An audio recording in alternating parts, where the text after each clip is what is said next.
Yung may lab test naman po. Sa bukod kay Prima Consult, si MaxiCare ay may no-offer din na prepaid plan na kung saan ay may access ka sa mga laboratory. Ito ay si Prima Access. For only 9,999, katulad ni Prima Consult, si Prima Access ay meron din unlimited consultation para sa mga specialist na to. Meron din siyang annual physical exam. Ang kagandahan kay Prima Access ay magkakaroon ka ng access sa mga laboratory test.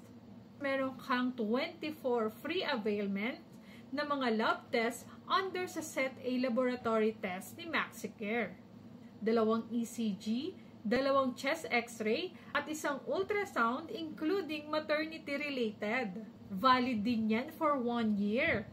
Kung wala sa list yung papagawa mong laboratory test sa kaya services at kung nagamit mo na lahat ng 24 free availment mo sa lab test, ay pwede ka pa rin makapag-lab test kay MaxiCare na mayroong preferential rates para sa kanilang mga members. Laging tandaan, ang Prima prepaid cards ay maaari mo lang magamit sa primary care clinic ni MaxiCare. Kung interesado ka at gusto mong malaman kung merong primary care clinic na malapit sa lugar mo, send me a message.